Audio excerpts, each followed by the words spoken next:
लाड़काना दिलबर Shah ji report मुताबिक नौ देरो हाईवेज वर्कर्स यूनियन पारां मुतालबे जी मंजताला लाड़कानो ऑफिस का गढ़ी खुदा बख्श भुट्टो ताईं एहतजाजी रैली कढी वई। रैली जी अगवाणी मरकज़ी सदर असदुल्ला जरवार, अल्ताफ सांगी ऐं नवीद मिठियाणी, दीदार खोखर, अयाज़ आहिर, कयूम खड़ो, माजिद सुमरो, एजाज लाशारी ऐं ॿिया करे रहिया हुआ।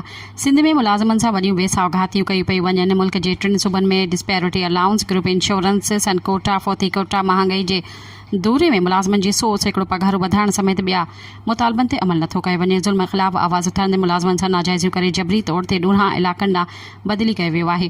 कूड़ा केस दाख़िल करे हिरास कयो पियो वञे। इदारनि में थींदड़ सियासी मुदाख़लत सबबि मज़दूरनि जो आवाज़ दॿाइण जी साज़िश कई पई वञे, जेका कंहिं बि सूरत में बर्दाश्त न कई वेंदी।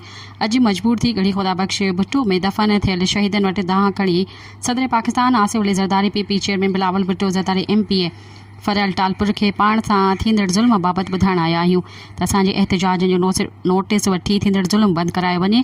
चार्टर ऑफ डिमांड में ॾिनल डिस्पैरिटी अलाउंस पघारनि में 100 सैकड़ो, ग्रुप इंश्योरेंस वर्क चार्ज ते मुलाज़िम रखिया वञनि। सन कोटा, फोती कोटा बहाल करे 1 खां 4 ग्रेड जे सीनियर मुलाज़िमनि जी मुलाक़ात खे नौकरियूं ॾियूं वञनि। मुतालबा मंज़ूर न थिया त मजबूर थी रोडनि ते निकिरी